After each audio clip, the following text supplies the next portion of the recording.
Bueno, buenas tardes a todas y a todos. Muchas gracias. Yo pensé que me iba a ir para siempre de una vez. Es una desgracia esto, tener que volver. No, muchas gracias a la cátedra y a Lili por esta tenacidad en querer que yo siga dando alguna clase. ¿Este es de trabajo social o de gerontología esta clase? ¿De qué es? Pero bueno, realmente contento y agradecido de esta alternativa para que podamos conversar un poco sobre este tema del programa.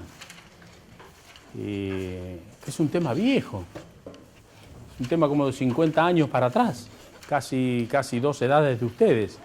Yo no sé para qué quieren estudiar estas cosas viejas, debe ser culpa de Lili que lo mete en el programa. ¿Para qué quieren estudiar cosas? Se habla de que los orígenes de la reconceptualización están por ahí en mediados de la década de los 60, 65, 70. De modo que han pasado 50 años. Y uno podría decir, ¿vale la pena estudiar algo tan viejo o convendría ver cosas del trabajo social de hoy? Bueno, nosotros vamos a confirmar la importancia de estudiar algunas de estas cosas para poder entender mejor lo que pasa hoy en el trabajo social e inclusive para poder perfilar lo que pueden ser desafíos hacia adelante, hacia el futuro del trabajo social. Y en ese sentido, casi como una suerte de consigna, me han dado, los chicos me consideraron más jóvenes que todos ustedes, me dieron todos los volantes para votar, de modo que me vieron cara de imberbe. Ahora voy a votar. Bueno, decirles en principio, como si fuera una suerte de consigna, ahora que estamos en elecciones ustedes, que la reconceptualización no ha muerto. Esta especie de movimiento o proceso con distintos nombres que ustedes pueden ver registrados en los materiales de estudio, uno podría decir con todo énfasis, desde nuestra concepción, por supuesto, que este proceso, este movimiento no ha finiquitado, no ha terminado, no ha muerto.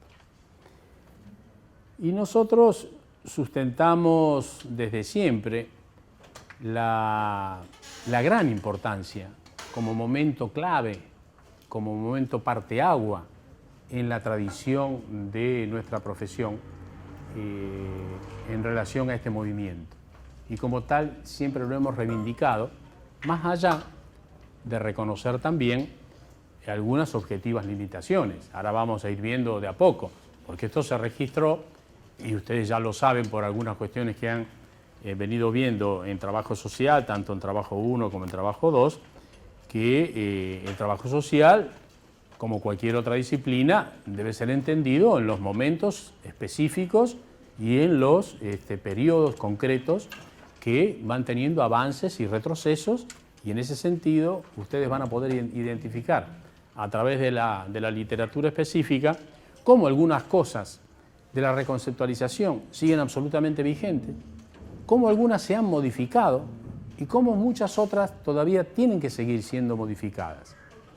Porque desde luego no fue un proceso absolutamente certero en todas las cuestiones y tuvo sus límites, pero sin embargo entendemos que ha significado un aporte, el aporte más sustantivo y el corte más sustantivo en la historia del trabajo social. Pero yo quisiera decírselos, están los textos, pero quisiera decírselos con palabras de un par de colegas muy destacados de Brasil, en la línea de esto que estoy tratando de mencionarles. En la nota mía, ahora les voy a contar del libro, están. Y entonces, en primer lugar, recordar lo que decía Paulo Neto, de Brasil, que ustedes también lo tienen en la literatura, y él decía en algún momento: el proceso de reconceptualización constituyó y constituye el paso más relevante de la historia del trabajo social. Sí, nosotros coincidimos absolutamente con esa cuestión. Y ahora después vamos a tratar de ver por qué. Porque uno puede decir, es relevante, ¿y por qué? Porque se le ocurre decirlo a Pablo Neto, o a mí, o a Vicente Faleiros. No, hay una argumentación objetiva de por qué uno puede tener esta caracterización. Y Vicente Faleiros, también de inspiración marxista brasileño, pero de un marxismo diferente al de Pablo Neto, o en todo caso una lectura diferente del marxismo al interior mismo de Brasil, él mencionaba que la línea de análisis crítico y de oposición a las tendencias tradicionales o modernizantes, que constituyó la esencia de la reconceptualización, ese momento crítico, está debilitada pero no muerta. Es necesario rescatarla y vigorizarla. Esto dicho mucho tiempo después. Yo recuerdo que cuando, creo que algunos de ustedes saben, los amigos de la cátedra desde luego lo saben, que yo estuve viviendo 3 años en Perú y trabajando en un centro latinoamericano de trabajo social, allá en los años, para mí no fáciles, posteriores al inicio del golpe del 76, pero todavía estos amigos duraron hasta el 83. Yo estuve del 79 hasta el 82 allá en Lima. Y bueno, en este centro latinoamericano de trabajo social que en rigor implicaba una alternativa de avanzada en el despliegue del trabajo social a nivel de toda Latinoamérica, con aportaciones y con investigaciones y con eventos de diversas características. Recuerdo, aunque no me recuerdo el autor, que apareció un artículo más o menos breve de alguien que estaba más enojado con la reconceptualización, porque desde luego, claro, la reconceptualización venía a irrumpir y confrontar con los sectores más tradicionales de la profesión, precisamente por desplegar un análisis crítico de los objetivos y las propuestas del trabajo social anterior. Y este colega decía, ya en ese momento la reconceptualización ha muerto, como dándole un intento de liquidación definitiva de este proceso y que no habría de tener ninguna vigencia. Y algunos ya en ese momento nos sonreíamos sobre el particular, porque decíamos, está equivocado este colega, está equivocado porque lo que venía a irrumpir la reconceptualización, no era, que adquirió este nombre, ¿no? Ahora podemos hacer alguna otra referencia, no era una cuestión de una propuesta modernizadora, sino que vino a cuestionar la esencia misma y las bases y los objetivos de la profesión de trabajo social, apoyado en lo que vamos a ver ahora en distintas conceptualizaciones provenientes de las ciencias sociales, y decíamos, eso es un intento de lapidario y fatalista, a lo mejor un tanto odioso o resentido de alguien que creía que por decreto podía, y como ustedes saben, ni siquiera la vida misma, y mucho menos los procesos sociales, mueren por decreto. Nada muere, nadie muere por decreto, ni mucho menos los procesos sociales mueren por decreto, ¿no? Uno puede decir, muerte al neoliberalismo, ¿y tiembla el gobierno de Macri en este momento porque digamos eso? No, no va a morir porque lo diga. Se puede generar un determinado posicionamiento que confronte con una posición. O alguien puede decir a la inversa, muerte al populismo, como se ha dicho hace poco y se sigue diciendo, pero eso puede determinarse simplemente por un acto exclusivamente voluntarista de decir lo establecemos. No, nada fenece por decreto y es la acción de las mujeres y los varones inscriptos en perspectivas de lucha histórica la que dan vigencia o no a determinado tipo de procesos. Y el tiempo demostró que la reconceptualización no estaba muerta. Tuvo avances, tuvo retrocesos, por cierto, volvieron a reaparecer posibilidades, y uno podría decir, en este momento en América Latina, fundamentalmente en el Cono Sur, y qué decirles de nuestro país Argentina, algunas de las cuestiones que nosotros reivindicábamos desde la profesión, como la necesidad de análisis crítico, están nuevamente en cuestionamiento a partir del reflorecimiento de la perspectiva neoliberal en el gobierno actual en Argentina, que va a incidir en la práctica del trabajo social y en la especificidad concreta de lo que puedan hacer los trabajadores sociales. En infinidad de ejemplos que ustedes seguramente los pueden observar en los diarios oficialistas o no oficialistas, en los canales oficialistas o en los pocos no oficialistas que puedan existir. Algo tendrá que ver con el trabajo social, como nosotros intentamos caracterizarlo, insertarlo en términos de defensa de los intereses, de los derechos y de los intereses de los sectores populares, una medida tan elemental y tan cruel como la que acaba de disponer este sesudo juez de la servilleta Bonadío con la quema de los elementos cunitas, del programa Cunita en estos días, ¿no? ¿Saben lo que es esa cuestión? Que se le daba a las mamás y a los niños, destinados ni siquiera ni a mi nieta ni a Antonia, que es la hija del jefe Máximo, ¿no? Antonia se llama la muchachita. Va destinado a los niños pobres, a los niños pobres. Por supuesto habrá que analizar rigurosamente si eso podía entrañar algún riesgo para esos bebés, pero hay cosas complejas sobre el particular y hay una tradición en ciertas clases sociales de resistencia y de odio inveterado a los sectores más vulnerados.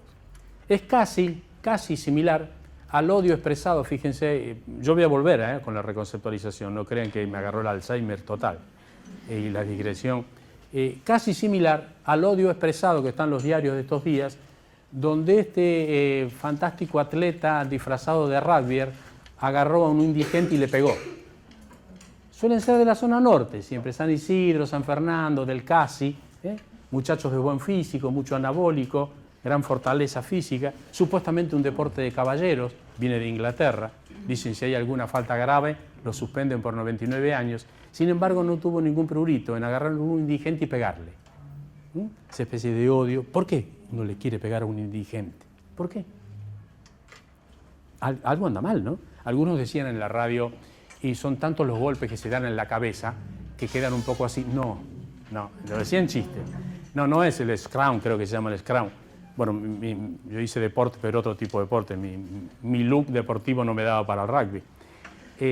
No es el scrum y los choques en la cabeza, es la ideología. Es la ideología lo que lo llevó a pegarle a un indigente. Y ese indigente es probable que en algún momento tenga alguna relación con algún trabajador social o con alguno de los servicios, muchos de los cuales comienzan a verse cercenados o limitados. Tengo referencias de estos días de la provincia de Corrientes. Lamentablemente como uno ya cumplió los 40 años, ya es medio como el viejo Vizcacha, más sabe por viejo que por sabio. Y antes de que ganaran en diciembre del 2015, algunos amigos de la provincia de Corrientes que estaban en un programa de médicos comunitarios, les dijimos, ¿saben qué va a pasar si llega a ganar el empresario? El programa de médicos comunitarios de atención primaria en los barrios de Corrientes va a sonar. No, pero que soy cristinista, populista, que no sé qué, que todo va a mejorar. Recen y que Dios los ayude. Ahora, no solo perdieron el trabajo los médicos, que sería importante porque es salario. La gente en concreto a los barrios, que cuando el nene o la nena, o como fuera, tiene algún principio de problema de salud, acudía a la salita y al médico comunitario en un primer nivel de prevención, ¿sí? Ahora, cuando eso no existe, se le va a complicar, se le puede transformar en una neumonía, tienen que ir al hospital central de la capital de Corrientes, que está súper saturado, ¿no? Hasta inclusive se trata de un problema, desde luego, humano y social básico, pero se transforma también en un problema de economía en las políticas. El programa fue cerrado, porque era un programa de nación que transfería el dinero a las provincias, la provincia a la municipalidad, y la municipalidad contrataba a los médicos y demás.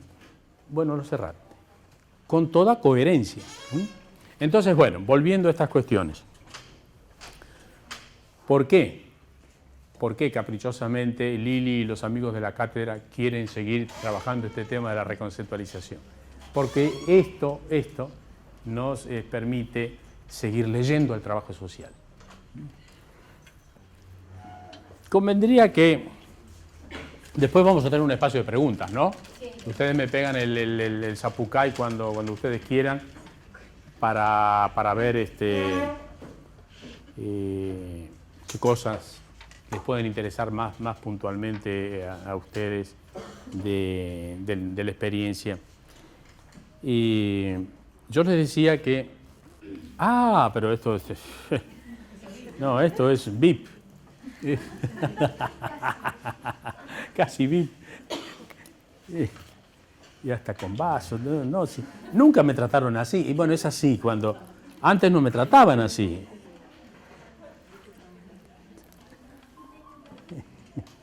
Bueno, acabo de venir de Perú. ¿Le puedo pasar un mensaje? Y si ya no tengo abuela, me tengo que poner a... Los amigos de Perú en una universidad me acaban de dar un doctorado honoris causa y fui a Perú a recibirlo. Y la verdad que es un honor, es cierto, y es bueno para la profesión y para las ciencias sociales esa cuestión. Creo que inclusive para acá me permití decirles algunas cosas al rector y me permití decirles algunas cosas acerca de una universidad pública, acerca de las universidades privadas, y parece ser que les gustaron. Y de todos modos, iba a ser difícil que me quitaran el honoris causa una vez que yo lo dijera, de modo que ya uno podía... Y desde luego me atendieron muy bien, no tanto como Lili, acá lo...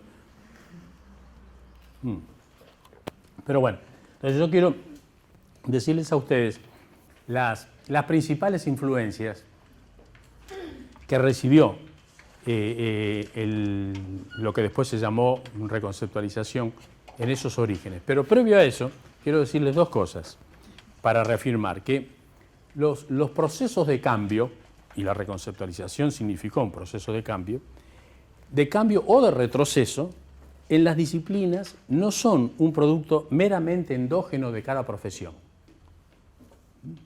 Importante este señalamiento, porque no es que las cosas cambian en avance o en retroceso exclusivamente por los condicionantes internos de una disciplina, sino que se articulan con los procesos globales de funcionamiento social.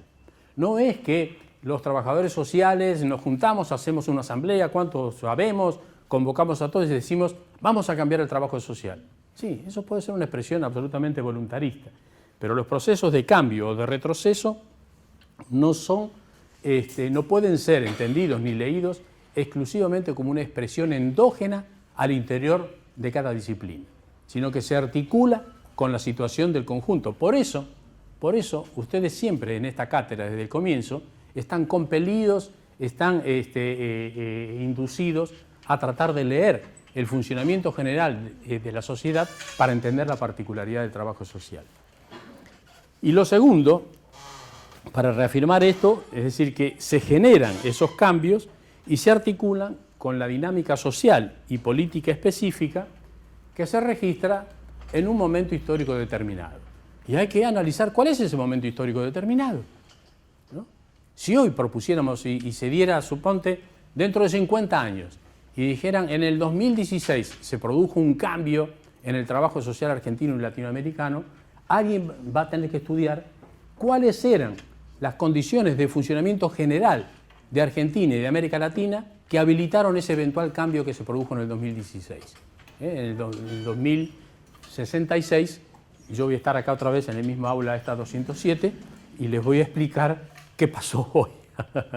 Bueno, entonces, digamos, ¿qué pasó en el año 65? Claro. Por supuesto, ustedes no habían nacido, Lili tampoco. Y yo era... Sí, siempre... A esta edad uno tiene que hablar de las edades. ¿De qué va a hablar? Porque si uno habla de otras cosas se enferma más rápido. No, uno habla de todo, todavía. Bueno, entonces, en los 65, más o menos, entre 65, será una fecha, no hay por decreto tampoco tal día, tal hora, ¿no? Se da a partir de ciertos elementos, considerarse mediados de la década del 60 y después el despliegue de los 70 fundamentalmente. Y bueno, yo desde luego en esa época, yo precisamente me recibí en el año 65, aquí en Buenos Aires en primera instancia, y qué cosas comenzamos aquellos jóvenes trabajadores sociales que teníamos una formación debilitada, una formación en ciencias sociales incompleta, a pesar de que algunos de nosotros proveníamos de un instituto de corriente desarrollista en ese momento, que en rigor ya implicaba la expresión más avanzada del trabajo social argentino. Eso sobre todo porque yo era alumno de ahí. No, mentira. Entonces, es cierto, ese instituto que ustedes lo ven por ahí, que se llama el Instituto de Servicio Social o el Instituto de Bolívar y demás, que era un instituto nacido al calor de las propuestas desarrollistas, de las propuestas fundamentalmente del presidente Frondizi y del ministro de Salud, de Asistencia Social y Salud Pública Noblía en ese momento, que comenzaban a plantearse la necesidad de incorporar, así se decía en ese momento, agentes de cambio que habilitaran la concreción del desarrollo que se aspiraba en esos momentos para los países. Y desde ese instituto, que implicó una formación sustantivamente superior a la que se venía dando en las carreras de trabajo social en Argentina y que implicó la asistencia de una experta de Naciones Unidas, una chilena, Valentina Maidagán Dugarte, que vino a la Argentina, hizo un estudio del estado de la formación en el país, en distintas escuelas de capital, en Rosario, La Plata, Santa Fe, etc. Y a partir de observar la resistencia de los sectores tradicionales de la profesión, formuló la propuesta de un nuevo plan de estudio presentado al Ministerio, y ahí deciden, como las otras escuelas no querían adecuar los planes de estudio, deciden crear este instituto. Y este instituto, en rigor, implicó todos los lineamientos de mayor avanzada que existían a nivel internacional sobre el particular. Pero aún así, este instituto, todavía a la altura de esos años, los comienzos del 60 y aún en el 65, tenía una currícula que después comienza a quedar empequeñecida a la luz de las aportaciones y de las influencias que se comienzan a recibir desde las ciencias sociales en general a partir de distintas corrientes. Y entonces nosotros, ¿qué recordamos? Buena parte de estas cosas están acá. Esto no lo tienen que comprar. De la primera edición y de la segunda edición yo he llevado ejemplares a la biblioteca, creo que la biblioteca ha comprado, pero quienes necesiten abrevar en el tema de reconceptualización, es una buena recopilación, más allá de que la haya hecho yo. ¿Por qué? Porque tiene 25 artículos de 30 autoras y autores de 20 países del mundo, 18 de ellos de América Latina. Y después está España y Portugal. Es una especie de balance y muchos de ellos autores de distintos países de gran tradición. Está también, por supuesto, Paulo Neto y Vicente Faleiros. Y en algunas de estas cuestiones nosotros recordábamos brevemente, ahora lo vamos a desplegar un poco más, las influencias que recibió el trabajo social para ir gestando este proceso que después se llamó de reconceptualización.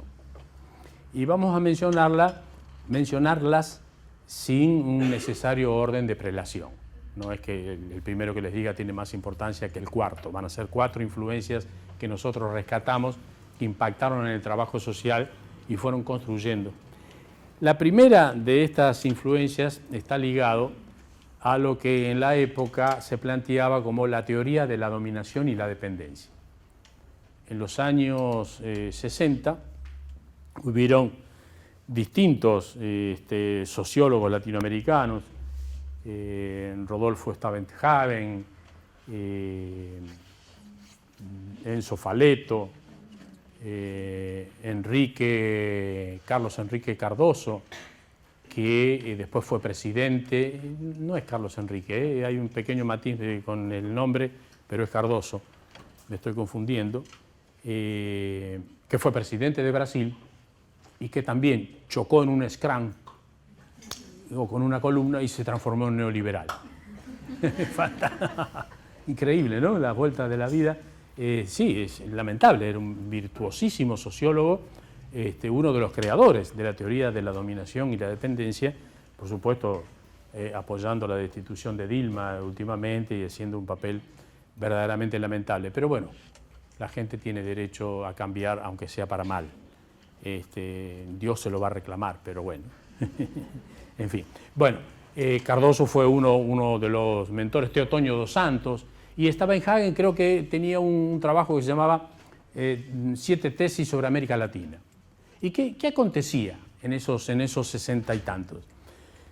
En el año 1959, menos ustedes habían nacido, menos todavía, en enero de 1959, el amigo más nuestro, el Che, y Fidel Castro, con la lideranza de Fidel Castro fundamentalmente, iniciaron la Revolución Cubana, que implicaba de manera significativa un frente de oposición a la lógica imperial de los Estados Unidos, año 1959. Y que eso comenzó a generar una irradiación de adhesiones conceptuales y políticas en otros países de América Latina que podían ver en la posibilidad de la concreción de un nuevo régimen no capitalista, de un régimen que después se transformó y se definió como socialista y como comunista, y que podía eso implicar la posibilidad de reedición en otros países. Los imperios de siempre y de ahora tienen una mirada de largo alcance y tienen indudablemente, no por nada son imperios, indudablemente, una fortaleza militar, económica, política, cultural y visiones. Entonces, 2 años después, año 1961, solo lo conseguí por ahí y se los traía. Miren qué interesante, miren para qué sirve la historia. Ustedes que no querían estudiar 50 años para atrás. Miren lo que decían, y no era el peor presidente de Estados Unidos. El amigo que también se lo cepillaron, como decimos en el barrio Parque Patricios, que fue John Fitzgerald Kennedy, que después lo asesinaron.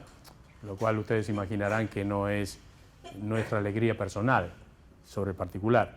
De lo que se trata es que lo que tienen que finiquitar son los procesos sociales, no las personas, ¿no? Lo que hay que eliminar son determinados procesos, no las personas como tal. Uno podría decir en la actualidad, si me preguntan a mí frontalmente, yo diría, y sí, mire, yo quisiera eliminar el neoliberalismo, pero de ninguna manera me propongo eliminarlo físicamente a mi amigo Macri. No se trata de eliminar físicamente, sino de eliminar socialmente los procesos. La eliminación física, además, es absolutamente inconducente, además de inhumana. Esas viejas creencias de algunos que decían, creyendo que matar a algún empresario se combatía el capitalismo, se demostró con el tiempo, además de lo inhumano, absolutamente erráticas. El capitalismo se revigorizó sobre el particular.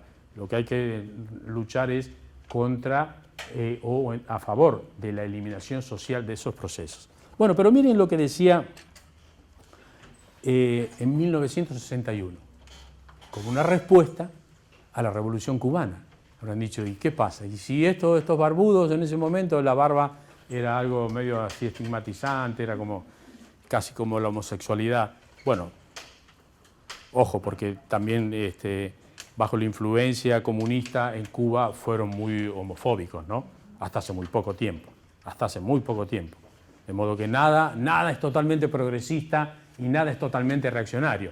Desde el punto de vista de la igualdad de opciones y de género y demás, bastante reaccionaretes han sido nuestros amigos cubanos sobre el particular. Pero bueno, entonces Kennedy decía, al esbozar los lineamientos en marzo del 61, y aseguró, ajustense los cinturones que va a salir el avión, aseguró que con el esfuerzo conjunto de Estados Unidos y el resto del continente, podrían resolverse en una década los problemas básicos del subdesarrollo. 1961 más 10 años, 1971. Mediante inversiones del propio gobierno norteamericano y de organismos financieros controlados por él. Y el lema era progreso en libertad, y era como una especie de receta anticubana. 10 años nos proponían que en 10 años íbamos a salir del subdesarrollo, los latinoamericanos. Para quienes ya tenían una lectura un poco más experimentada o un poco más aguda de la realidad, por supuesto no iban a comprar la falsedad y la hipocresía del presidente Kennedy de los Estados Unidos en ese momento. Ningún imperio ha tenido la aspiración, y en América Latina por supuesto se concretizó también de esa manera y sigue aconteciendo en la actualidad, en ningún momento ha tenido la aspiración de propiciar la emancipación de los países del continente, todo lo contrario. La aspiración es el fortalecimiento de los lazos de dependencia y de expoliación sistemática. Y eso a la vez contribuye a licuar buena parte de las contradicciones de los países de orígenes.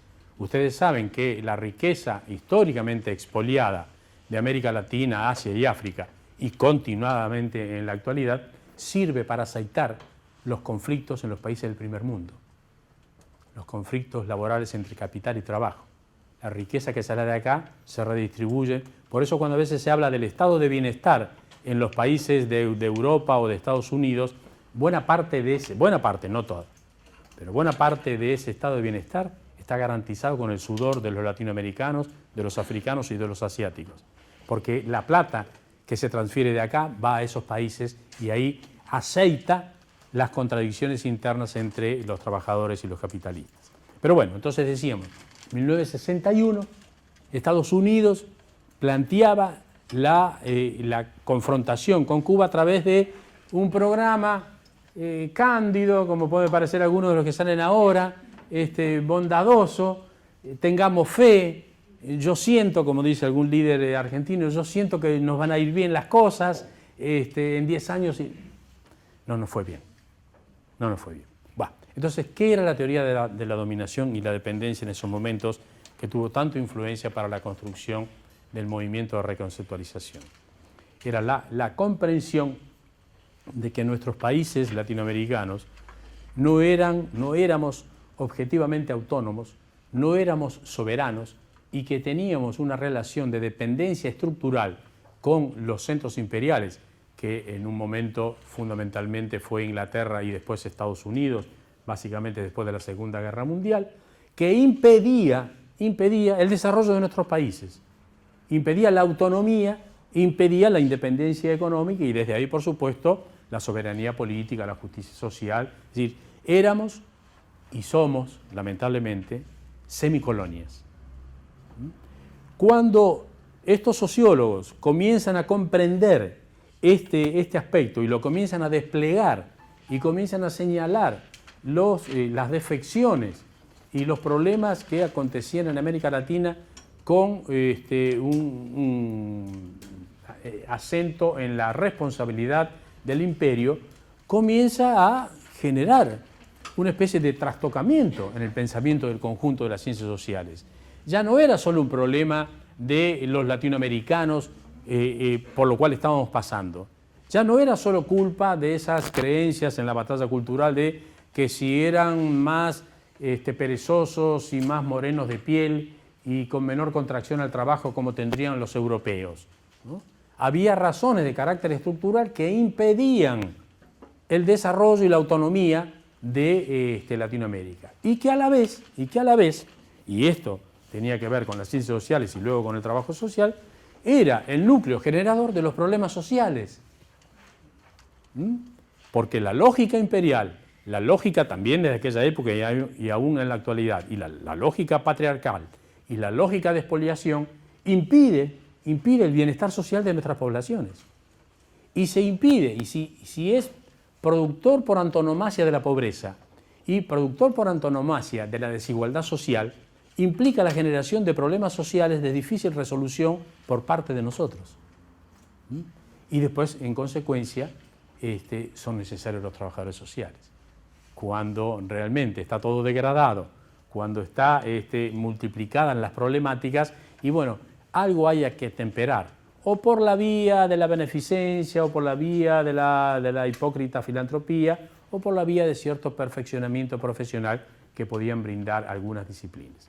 Entonces decimos, la primera o una de las 4 influencias significativas que nosotros registramos en la generación del movimiento de reconceptualización fueron los aportes provenientes de la teoría de la dominación y la dependencia, que su propio nombre lo indica, la dominación de nuestros países y la dependencia de nuestros países de los centros imperiales.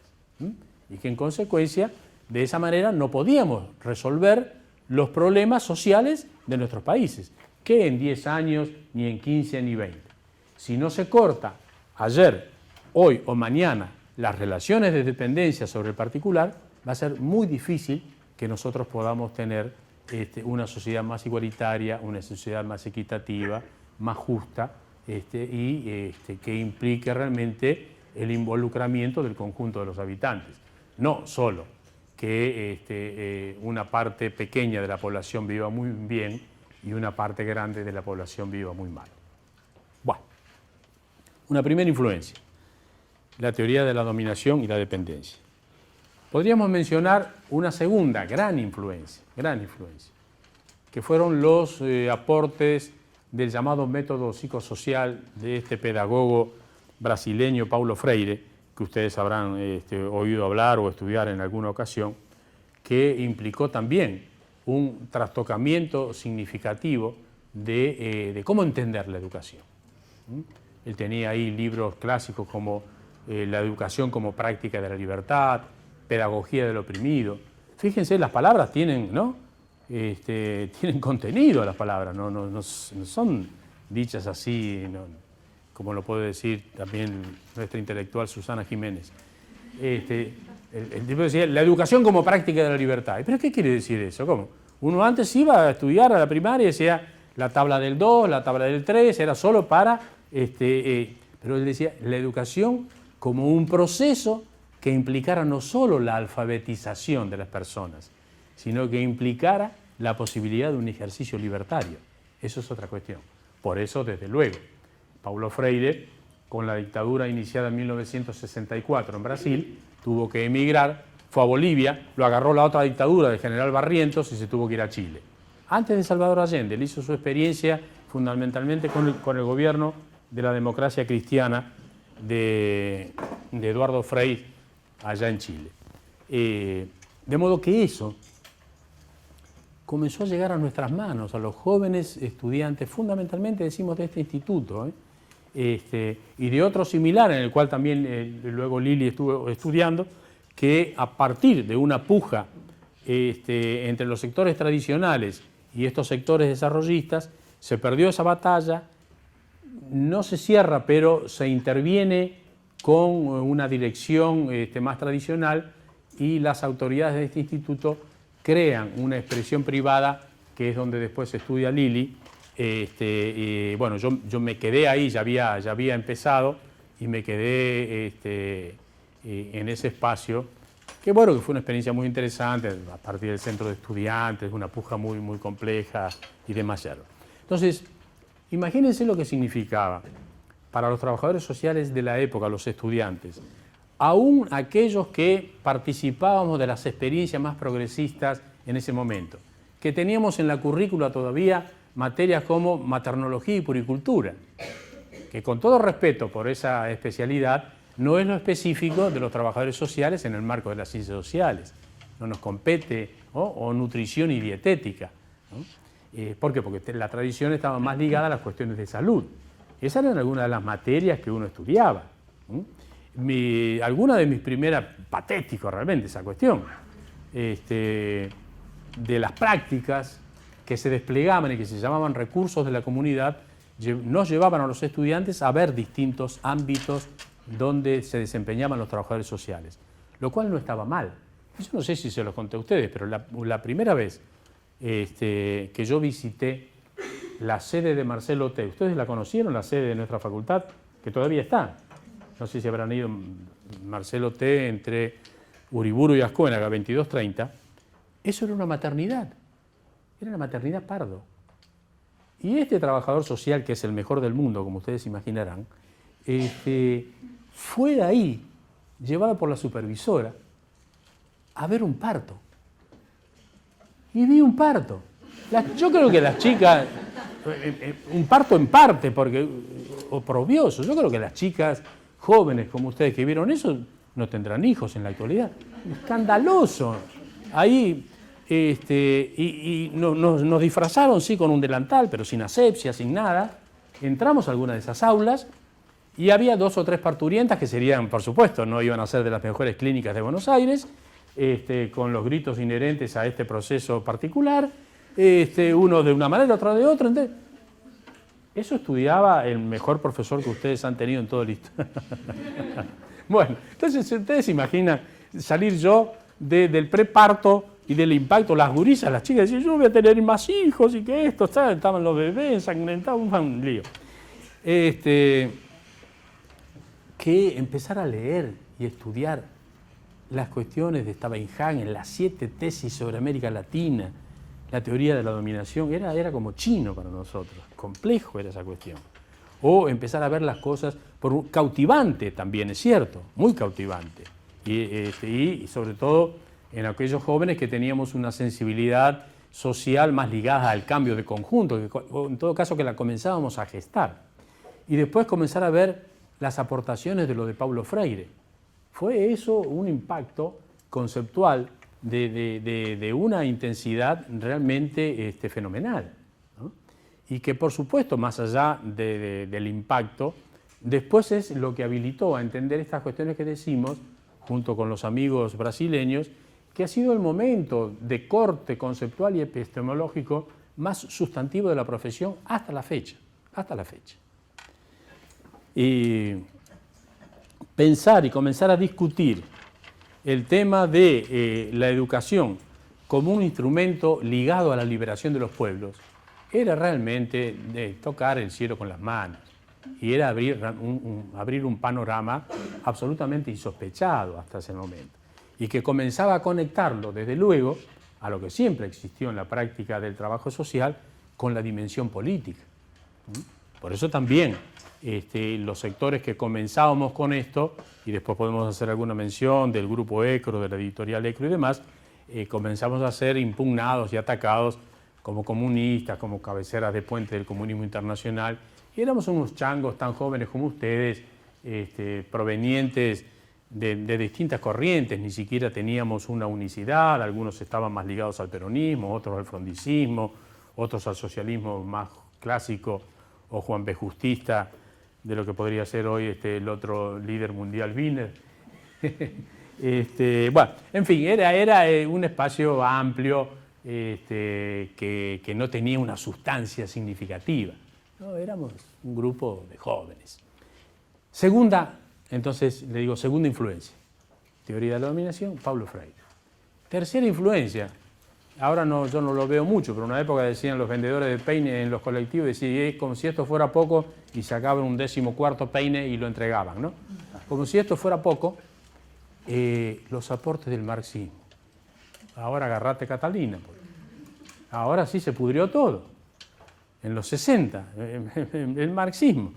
Claro, estaba el tema de Cuba, pero estaba también, por supuesto, la Unión Soviética, las distintas lecturas sobre el particular. Y no es fácil estudiar marxismo. Si uno está entrenado para estudiar maternología y puricultura y después quiere leer El Capital, y es difícil, tiene que ir con los rugbyers, pegarse contra la columna muchas veces y darle, y por ahí a lo mejor entiende algo, ¿no? Aún en la actualidad, ¿quién lee El Capital así como si fue?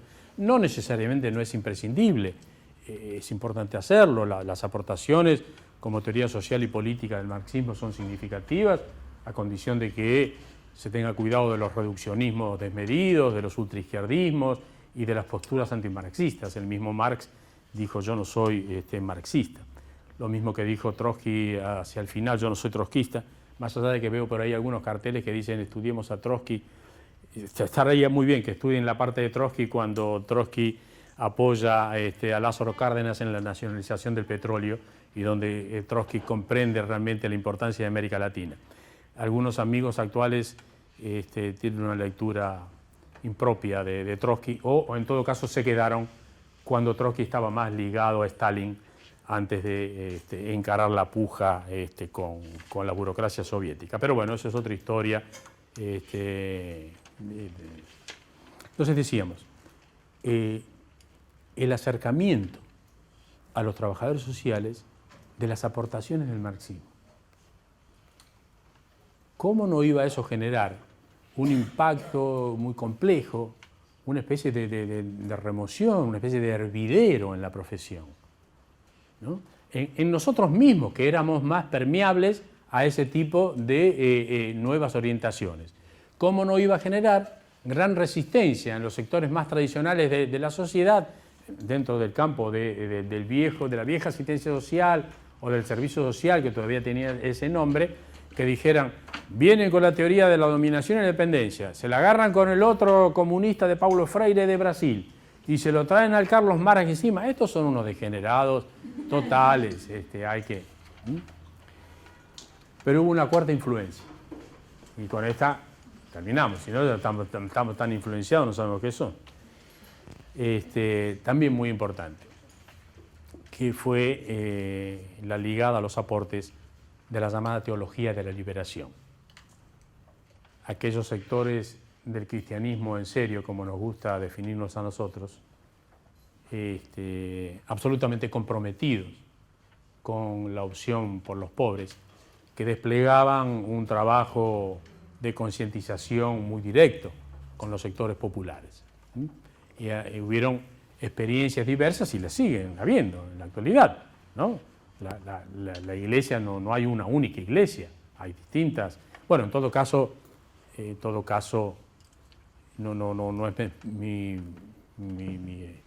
tema ni mi especialidad, pero los religiosos dicen, se resisten a que uno critique a la iglesia porque dicen la iglesia somos todos, somos el pueblo de la iglesia, lo cual puede ser que tengan razón, legítimamente cada cual se define. Y dentro de ese pueblo de la iglesia están, aún en la actualidad, los curas de la isla Maciel, la opción por los pobres, que nada tienen que ver con algunos de estos curas que son peor que el medioevo, que cada tanto expresan algunas, creo que el obispo de La Plata o no sé de dónde, que si hicieran una parentela con el chico del rugby, entre los dos sacan realmente un meteorito mundial de barbarie, ¿no? Entonces, los aportes también de la teología de la liberación, que después fueron muy complejos, porque se ligaron a experiencias, por ejemplo, del colombiano Camilo Torres, que ligaba la lucha por la reivindicación de los postulados de Cristo con la acción guerrillera, ¿no? Entonces, pero ahí hubo también testimonios muy importantes de cristianos comprometidos con los pobres, que había también en ellos, y hay textos y algunos libros como tal hablaban de diálogos entre católicos y marxistas, también abrevaban algunos de estos católicos en el marxismo, y algunos del marxismo comenzaban a comprender también que hay algunas cuestiones de los testimonios religiosos que son verdaderamente valiosas y que siguen teniendo vigencia en la actualidad. Por lo menos para algunos de nosotros, en el caso mío, que no soy religioso, ya no me importa de dónde provenga la opción.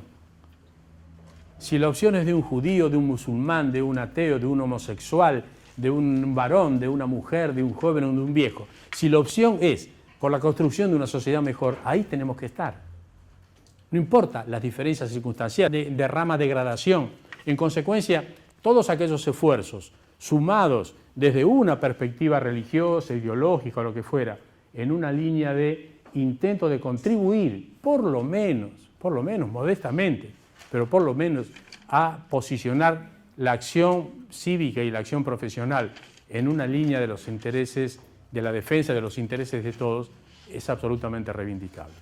Entonces decimos, miren, estas cuatro influencias, ¿cómo no iban a impactar en los trabajadores sociales de la época que veníamos de una formación incompleta, deficiente, y que se nos generaba como una especie de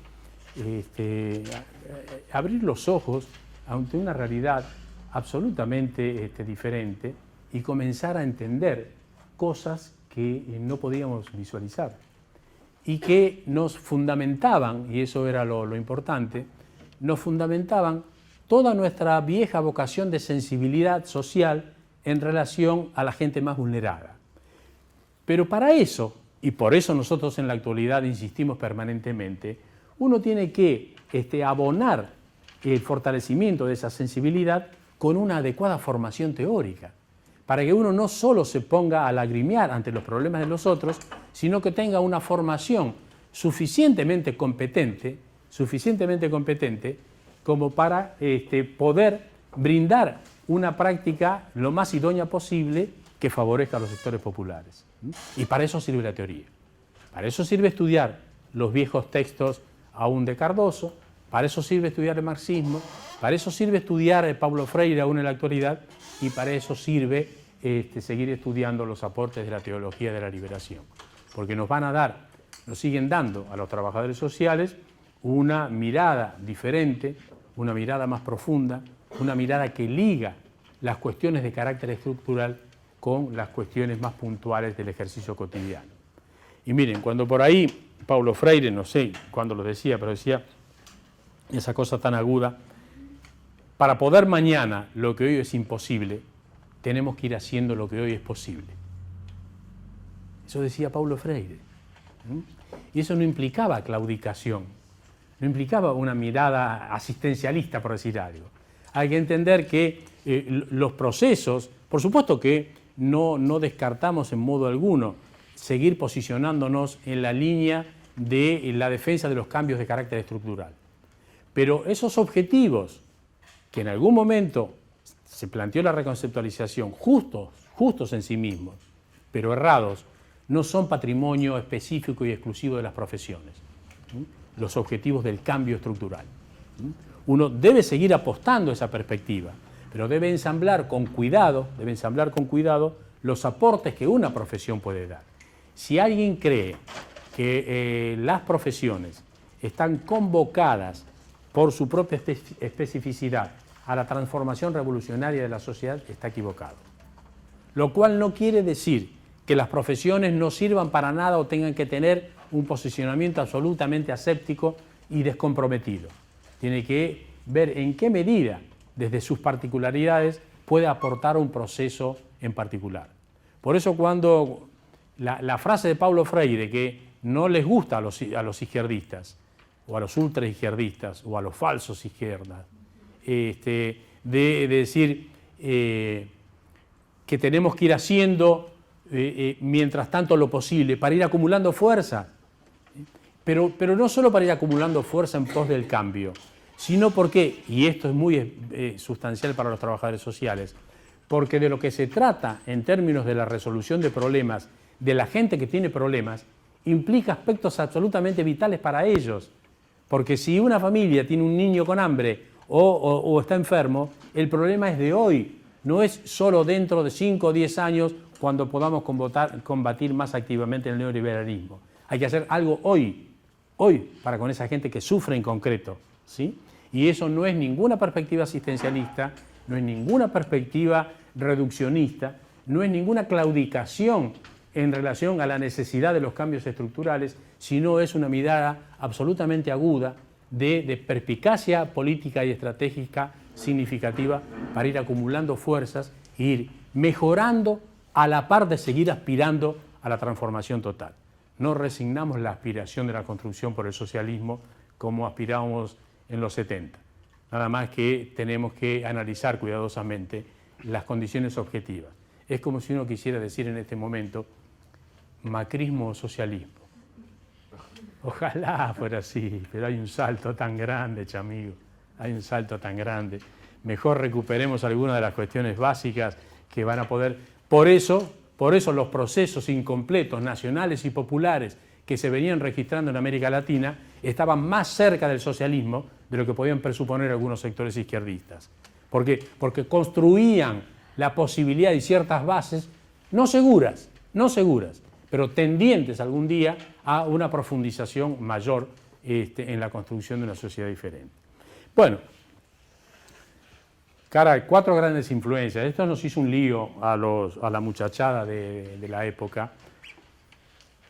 Un lío enorme, pero fantástico.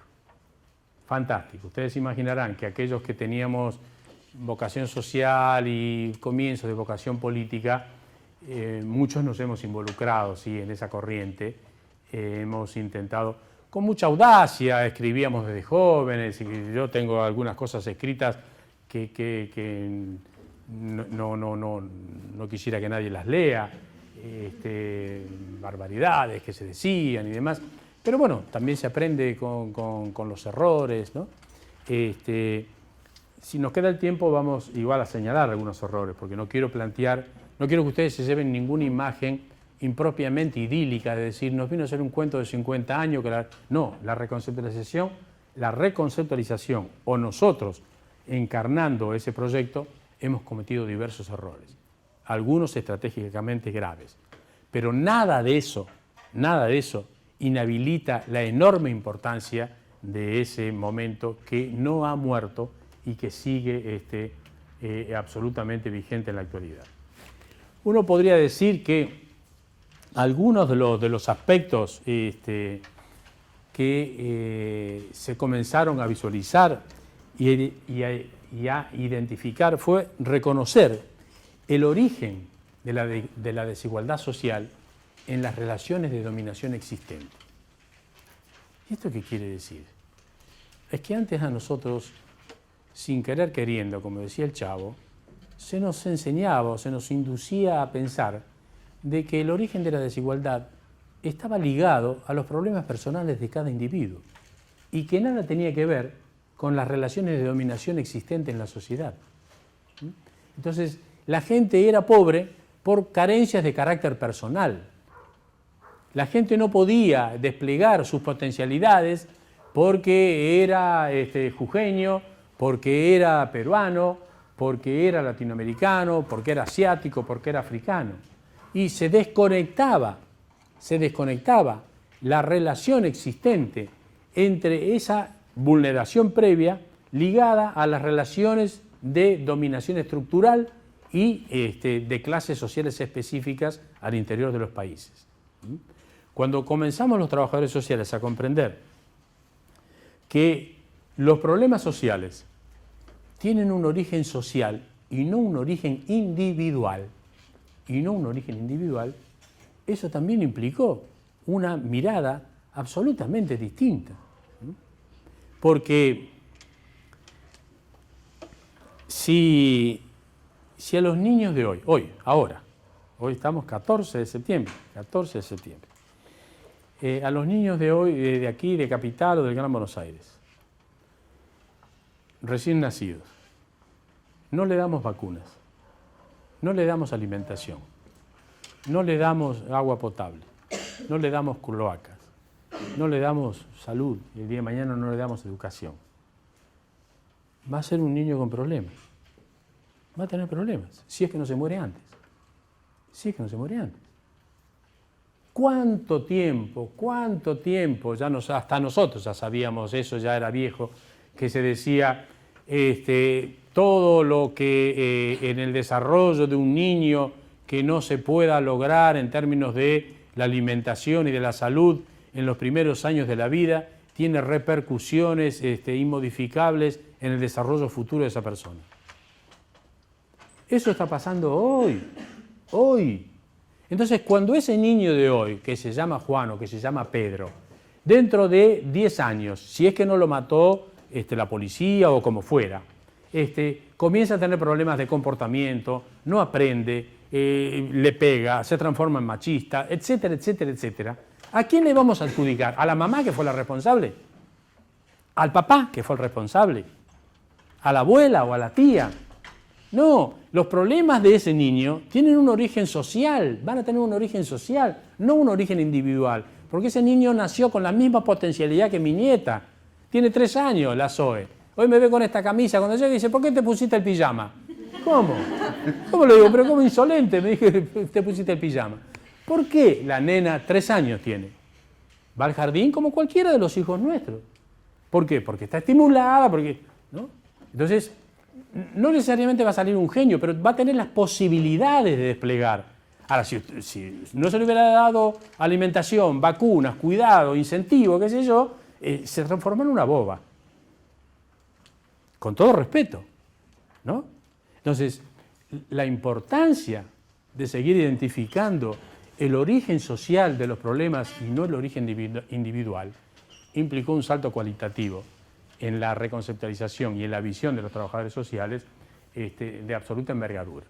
Ahora, fíjense, yo le decía en broma a ustedes, ¿y por qué ven estas cosas viejas y qué sé yo? Porque esto sigue siendo buena parte de las discusiones en la actualidad. Son muchos los sectores sociales que todavía piensan que no todo el mundo en Argentina y en otros países deberían tener o tienen los mismos derechos, ¿no? Que tienen una desvalorización y una actitud de discriminación absoluta hacia los sectores más vulnerados. Entonces nosotros decimos al revés, el trabajo social tiene que estar en condiciones de posicionarse primero, siempre, en defensa de los sectores más vulnerados del sistema.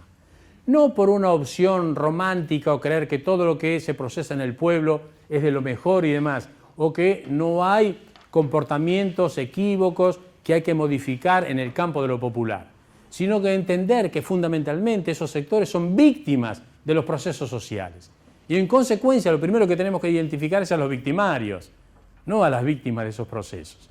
¿Quiénes son los más castigados en nuestras sociedades? Las propias víctimas del funcionamiento social. ¿Qué son las cárceles? Sino depósitos de los sectores más pobres, compelidos por distintas razones luego a determinado tipo de delitos. Que no se trata de decir, mire, usted cometió un delito y le vamos a dar el premio Nobel o un honoris causa. No, lo que hay que hacer es prevenir, ¿no? Demasiado saludables son todavía algunos de nuestros jóvenes que no salen a desarrollar expresiones de barbarie ante el sufrimiento que vienen teniendo desde su primera infancia, ¿no? Piensen ustedes en sus hermanitos o en los que tengan hijos. A ver, ¿cómo se sentiría el padre o la madre si no tiene para comer, ¿no? A veces uno piensa decir, ¿cuánto odio está concentrado que no se expresa? Y sin embargo, sí se expresa en sectores bien comidos ese odio político que se ve en la actualidad. Las clases sociales siguen existiendo, ¿eh? Y en ese sentido el marxismo sí dio aportes importantes. Bueno, en fin, no me hagan poner nervioso porque me dijo el médico que me tengo que consultar. Bueno, el otro tema, o como complemento de esto, que se visualizaba la desigualdad social, esto que decíamos hace un rato, como una suerte de hecho natural.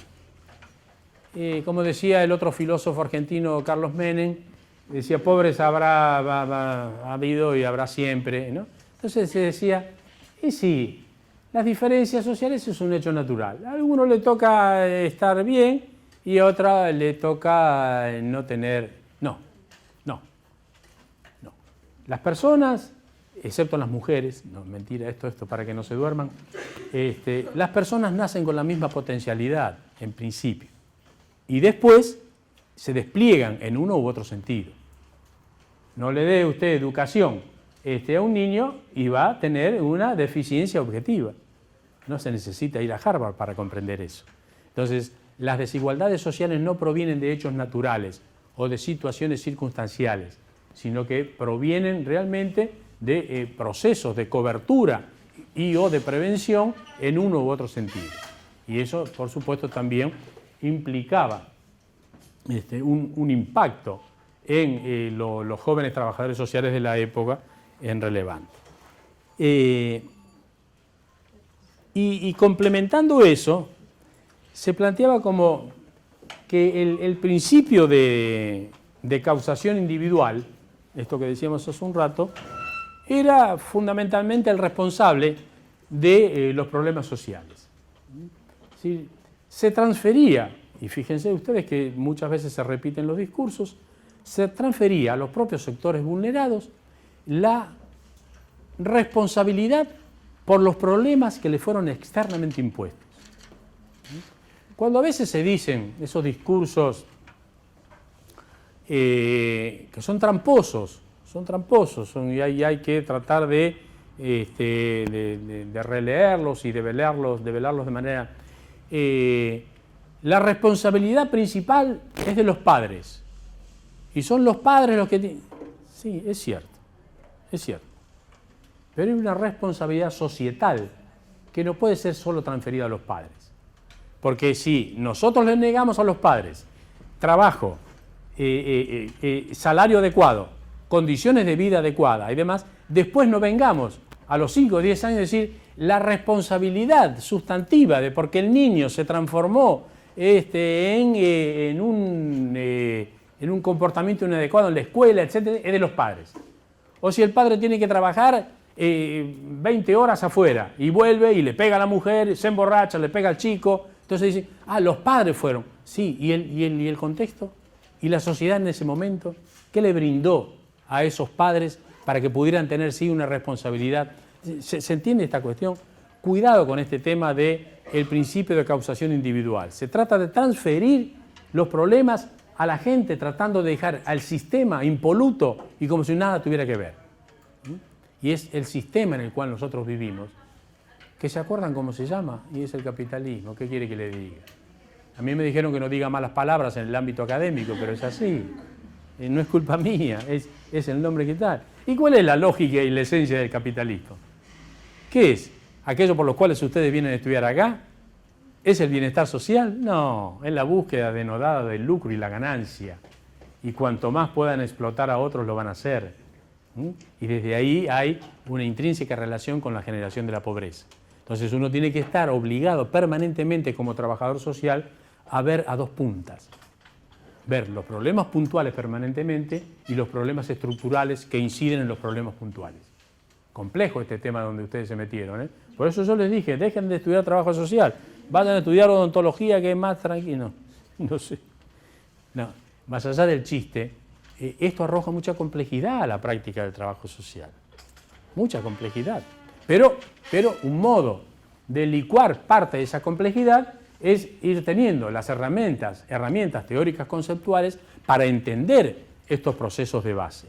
Y después, ¿qué es lo que llevó a una expresión aparentemente reduccionista como la que decíamos recién de Paulo Freire? Para decir,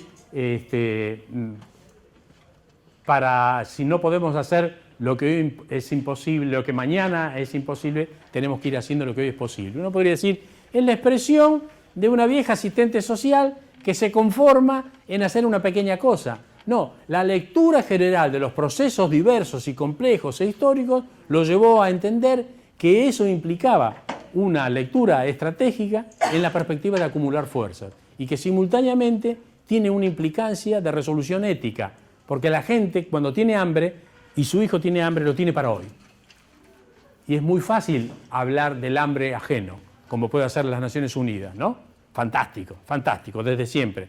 Cantidades, miles y miles de técnicos que viven tomando champán en los mejores hoteles del mundo, paseándose sobre los problemas de la pobreza. Cuando nosotros decimos por ahí en los libritos, ¿qué sería los pobres? ¿Qué sería de nosotros sin los pobres? Aún, inclusive a veces de los trabajadores sociales.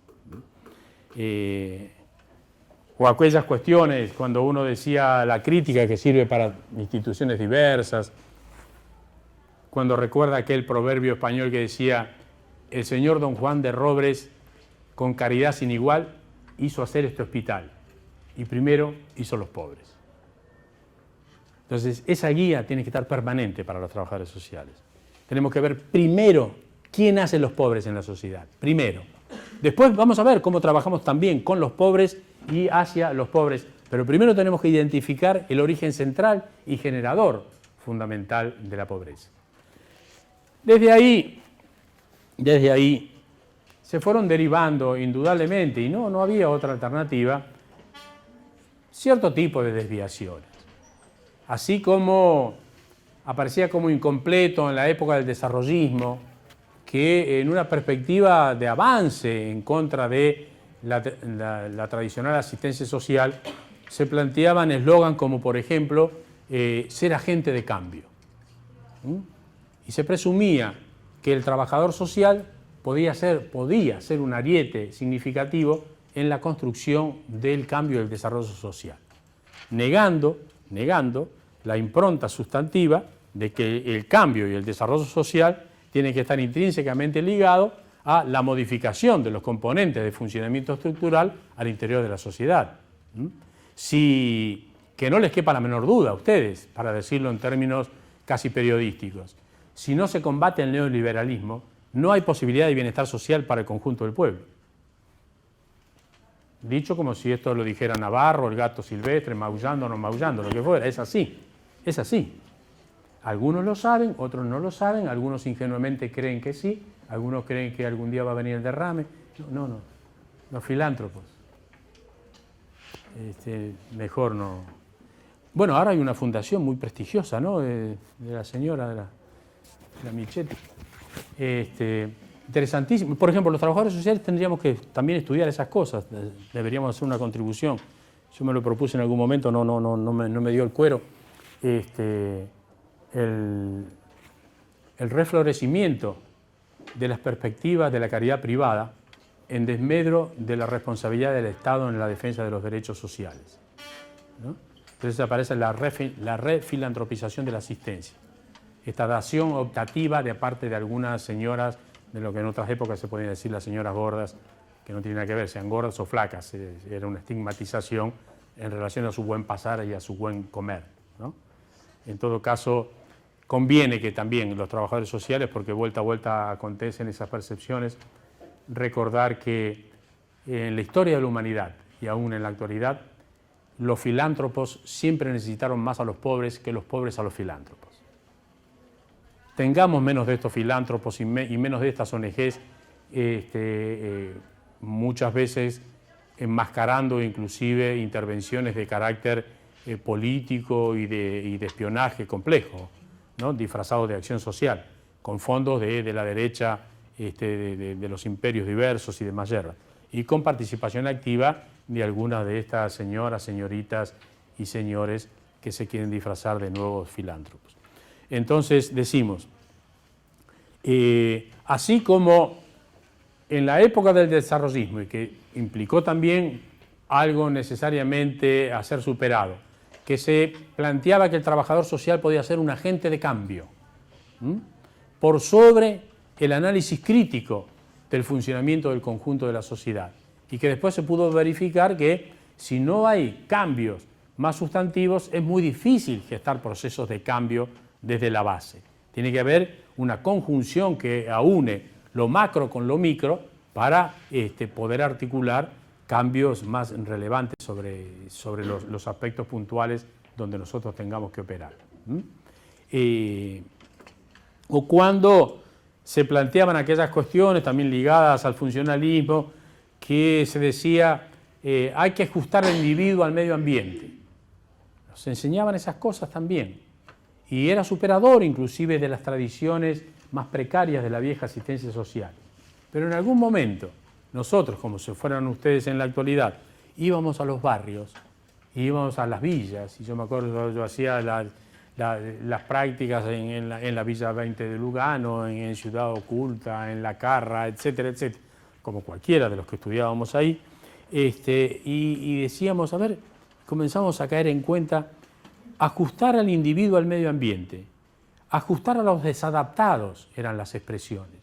Entonces decían, no, de lo que se trata es que convendría más que ajustar ese medio ambiente degradado, sin agua, sin cloacas, sin vivienda, sin salud, lo que convendría es cambiar el medio ambiente, no ajustar al individuo al medio ambiente, ¿no le parece?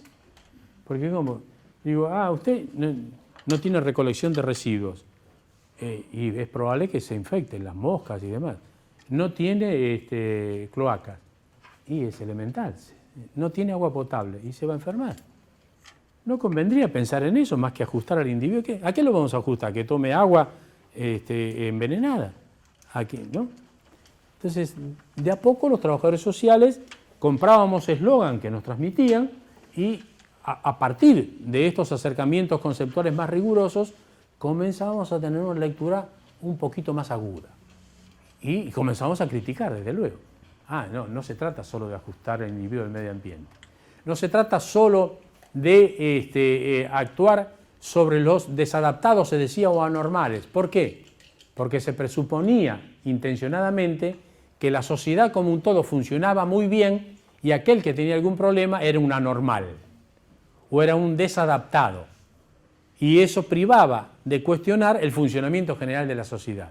Era la sociedad la que generaba, que funcionaba mal y que generaba ese tipo de degradaciones o ese tipo de anormalidades, entre comillas. Pero la concepción era como que eso implicaba una responsabilidad individual y el trabajo social debía generar procesos de lucha contra esos desadaptados y había que adaptarlos a la sociedad que supuestamente funcionaba de manera correcta. Desde ahí se fue gestando, y eso fue alguna de las limitaciones, una suerte de creencia en la posibilidad de construcción de un rol, y a veces está en la literatura, de una especie de rol revolucionario del trabajo social para la época. ¿Por qué? Porque se planteaba estas cuestiones más generales, el cambio del sistema, los objetivos habían cambiado, los viejos objetivos planteados ya no solo de la asistencia, sino de la educación y de la promoción, que eran superadores de la vieja propuesta de la asistencia, fueron replanteados bajo otras modalidades. Y entonces, en el periodo de la reconceptualización, ¿cuáles eran los objetivos que se planteaban para la profesión? Fíjense, se decían la organización, la concientización, que venía por lo de Paulo Freire, y la movilización. Mucho, ¿no?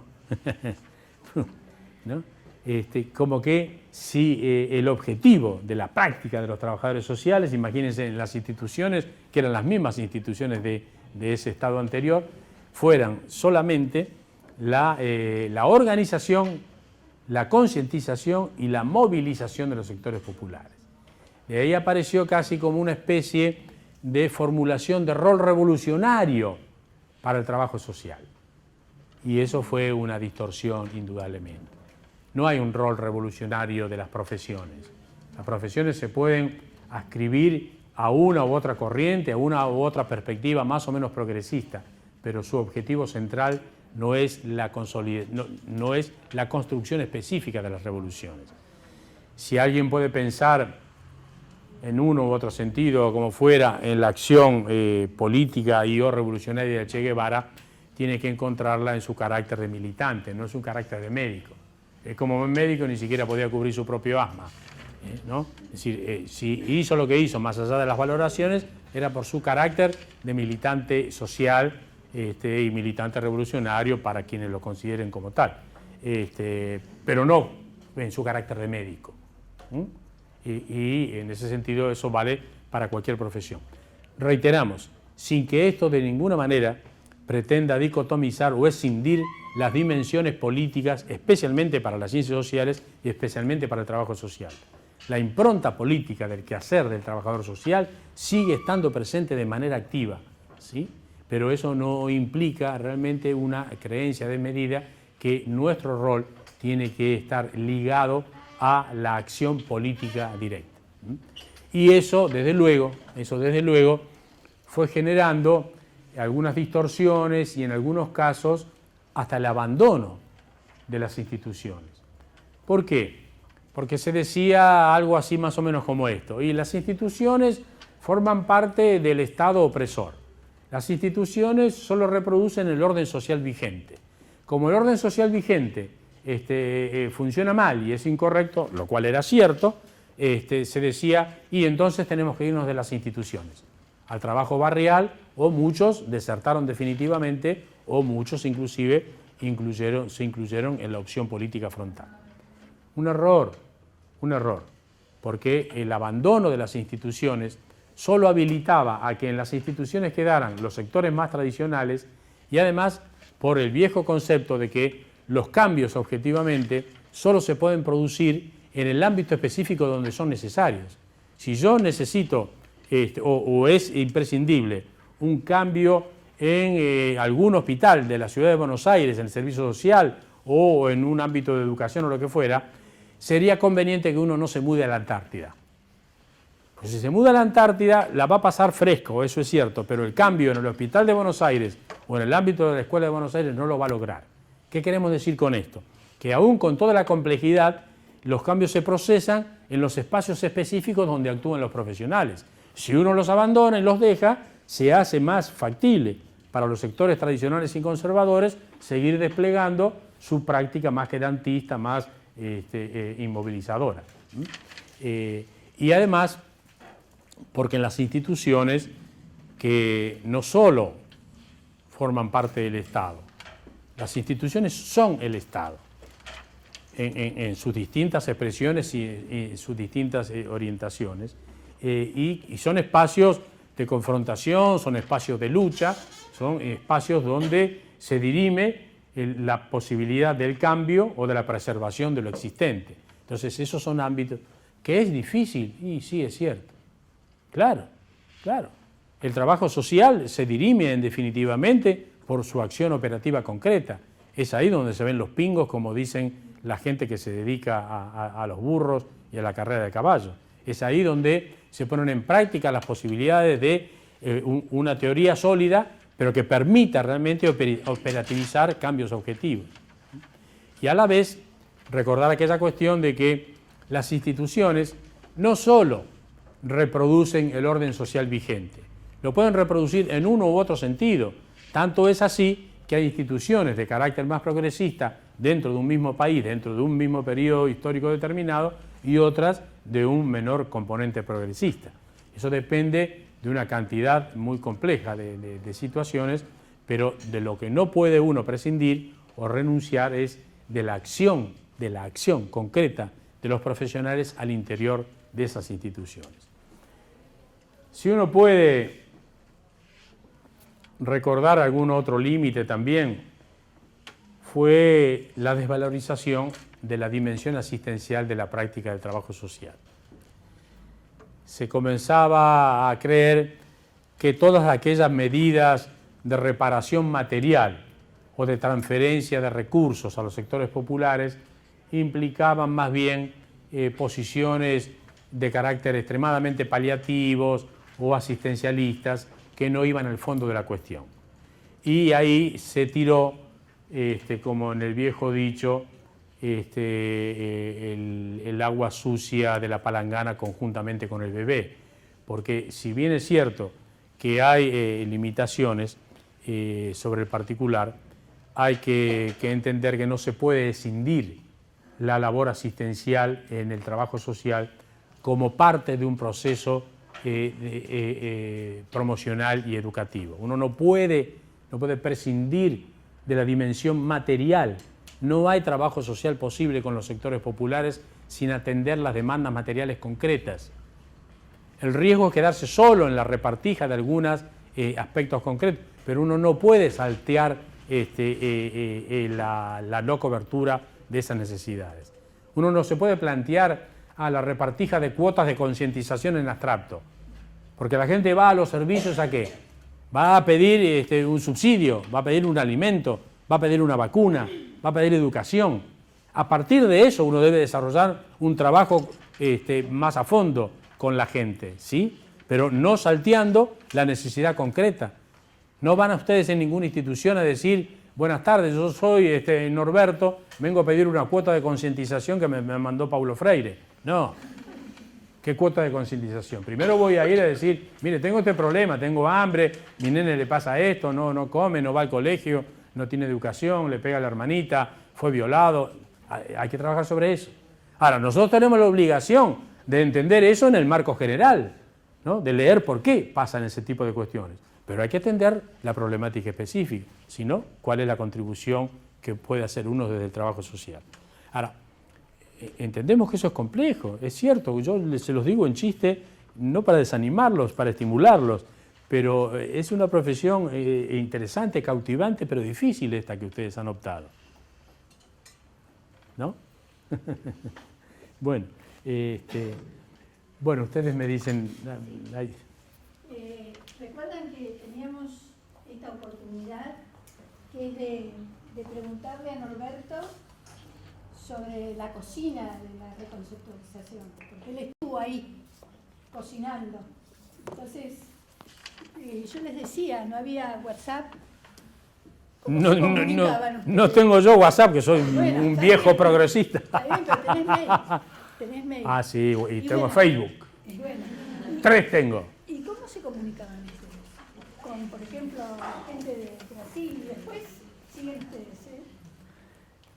Sí, por ahí parece insustancial, con todo respeto, parecería insustancial la pregunta de Liliana, pero es importante, ¿no? Porque en rigor implicaba, y eso no ha cambiado, implicaba una actitud militante. Lo que fue en Argentina el grupo impulsor de la reconceptualización se conformó alrededor de lo que se llamó luego el grupo ECRO. Que ECRO es una sigla proveniente de un psicólogo social importante, Enrique Pichon Rivière, que daba toda una conceptualización, es decir, esquema conceptual, referencial y operativo. Y como él había pasado en una charla y había sido profesor, después siguió Ana María Quiroga, la esposa, y distintas escuelas de psicología social. Algunas eran buenas y otras más o menos. Hasta Perfumo, que murió hace poco, este jugador de fútbol, era psicólogo social.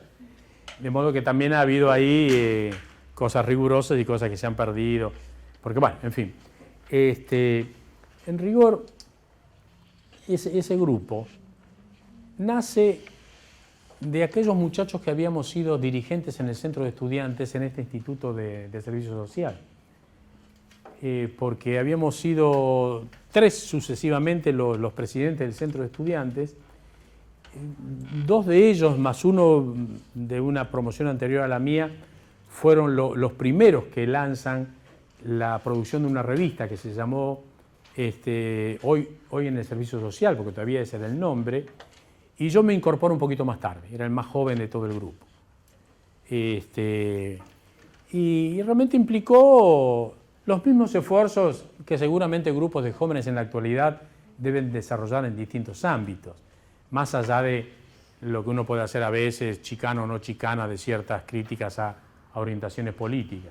Y entonces, ¿qué era? Un esfuerzo individual muy fuerte, con un trabajo diario absolutamente no remunerado, donde actuábamos, discutíamos, escribíamos, hacíamos de todo. La revista la armábamos nosotros y la comunicación era, bueno, el teléfono sí existía, por cierto, pero la comunicación era el correo postal y la modalidad eran los mimeógrafos. Nosotros sacábamos la revista y la hacíamos nosotros mismos. El mimeógrafo es un artefacto que ustedes no conocieron, obviamente, y que implicaba una maquinita que se daba con una manija, con un rodillo, como si fuera el tóner de hoy en día, y unos mecanismos, y ahí se sacaban las copias como si fueran fotocopias. Y eso lo hacíamos todos nosotros, de eso, el abrochado, y de todos modos tuvo una gran receptividad. ¿Por qué? Porque fue un momento bisagra, donde hubo una explosión de estas nuevas corrientes y que comenzó a concitar la adhesión de jóvenes de distintos lugares del país. Muchos de ellos habían sido compañeros nuestros en el instituto y eran los corresponsales nuestros. Pero más de uno hacíamos todo, éramos corresponsales, íbamos al correo, hasta que pudimos alquilar una oficina acá cerca, en Lavalle y Uriburu.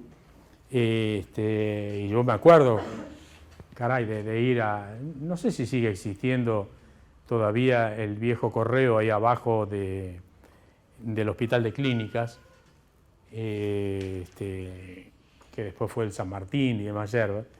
Y bueno, así fue dándose la comunicación y la conexión con otros sectores también de los mismos lineamientos que estuvieron básicamente ligados a Germán Cruz en Uruguay, Zeno Corneli en Porto Alegre, Brasil, aunque él tenía una posición un poco más tecnocrática, venía de la planificación.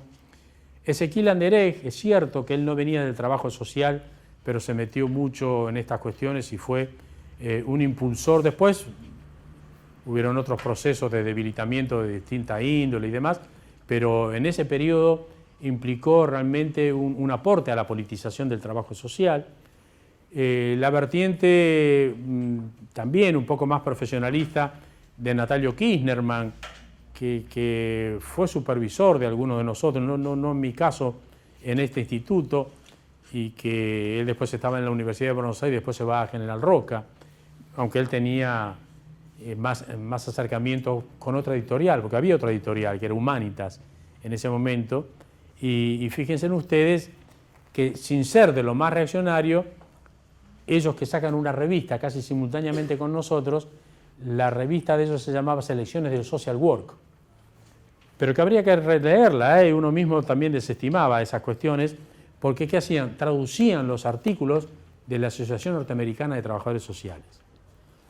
Situación que convendría recordarnos nosotros y especialmente a los alumnos, que así como algunos de nosotros nos enfervorizamos y nos violentamos a veces en la palabra cuando hablamos del imperio y cuando hablamos de los Estados Unidos y demás, hay que recordar que eso no es unívoco.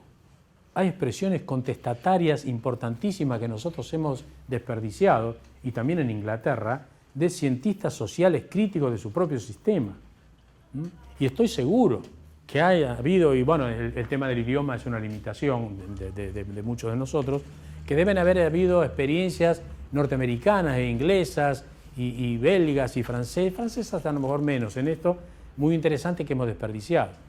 Nosotros en algún momento, ya en un periodo lo tuvimos en la cátedra y después lo volvimos a sacar, en un momento incorporamos una propuesta muy controvertida que se daba en Estados Unidos, que era el llamado método de Saúl Alinsky, que era una cuestión sumamente compleja y diferente, trabajando sobre las contradicciones, que nada tenía que ver con las prácticas tradicionales del trabajo social.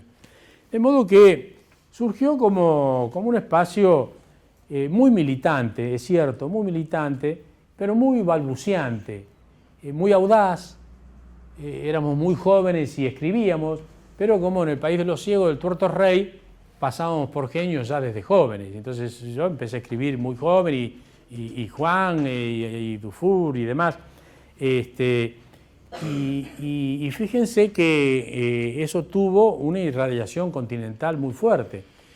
Cuando nosotros en el año 1971, estábamos ya allá en Misiones con Juan Barreis, decidimos sacar el ABC del trabajo social latinoamericano, que en esa época se tiraban 4.000 ejemplares, hoy en día ni el gato debe tirar 4.000 ejemplares, sí, él sí, pero no es fácil, que era una compilación de los artículos que nosotros escribíamos en la revista Hoy en el Servicio Social, que después se llamó Hoy en el Trabajo Social, más otros trabajos, salió como pan caliente, 4.000 ejemplares, se irradió por América Latina, es el día de hoy. Yo acabo de venir, le decía, de Perú, y me dicen, algún alumno viene y dice, estamos leyendo el ABC del trabajo social. Bueno, le dije con todo respeto al estudiante, también han habido otros textos, año 71, se están envenenando. No tanto, pero bueno, hay que leerlo con cuidado esas cosas, ¿no? Porque hay que leerlo, uno tiene que leer, por eso las fotocopias no son del todo buenas. Uno tiene que leer el autor, lo primero que tiene que hacer es ver el año, cuándo lo escribió, ¿no? Para ver en qué encuadre, en qué contexto. Entonces, no es bueno leer el ABC del trabajo social latinoamericano, más allá de que yo soy uno de los 3 autores, que fue del año 71, de manera crítica. Hay que leerlo con cuidado. Si tienen ganas de reírse, inclusive en alguna cosa, métanle pata, total, yo ya estoy viejo. Pero bueno, entonces, pero eso fue como salió como reguero de pólvora, se agotó, y después como nos peleamos no salió más. Porque como buenos militantes y algunos más o menos izquierdosos, terminamos con distintas posiciones. ¿Pero por qué también? ¿Por qué también? Porque, fíjense, nosotros dijimos 65, año 65. En Argentina, en el 66, el 28 de junio vino el golpe de Onganía, vino una primera dictadura militar, no ya había habido la del 30, pero de las últimas décadas, ¿sí? Brasil estaba desde el 64 con golpe de Estado. Después vienen esos periodos de altísima politización. Entonces eso tuvo mucha importancia en en la construcción del movimiento de reconceptualización. Y ni hay que hablar de la politización marcada de los años 70, ¿no? Y luego después con los golpes, los nuevos golpes militares y de Mayer. Entonces, también en nosotros hizo mella el inicio de las distintas opciones políticas. Entonces, algunos se inclinaron más por el peronismo, yo inicié mi militancia en la izquierda nacional, otros que venían con cierta cercanía con la FEDE del Partido Comunista no hicieron nada, se quedaron en eso. Y bueno, y la vida también nos fue diferenciando. ECRO siguió hasta el año 77. Yo estuve un tiempo que me fui a la provincia de Buenos Aires, San Clemente de Tuyú, y dejé de participar. Escribía y salió algunos artículos, pero dejé de participar. Después vuelvo en el 70 cuando nos vamos a Misiones, ahí como secretario académico de la escuela. Y después del 71 cada uno va tomando distintos perfiles y demás. Y bueno, y ni que hablar, más allá de lo específico de esto, ni que hablar de que el despliegue y las limitaciones del movimiento de reconceptualización fueron imposibilitadas de ser superadas por una comprensión más rigurosa de parte de nosotros mismos, fueron inhabilitadas por el golpe militar de 1976, donde ahí el repliegue fue absoluto. Entonces, estas limitaciones que nosotros después comenzamos a ver, no pudieron ser superadas por nosotros mismos como trabajadores sociales, porque la involución que se produjo en el país del 76 en adelante, donde todo era considerado, imagínense, el trabajo comunitario estaba absolutamente abolido, porque toda la palabra comunidad se asociaba con comunismo. ECRO subsistió algún tiempo, estuvo ahí medio con cierta audacia. Yo ya no, estaba en ese momento preso, después me fui.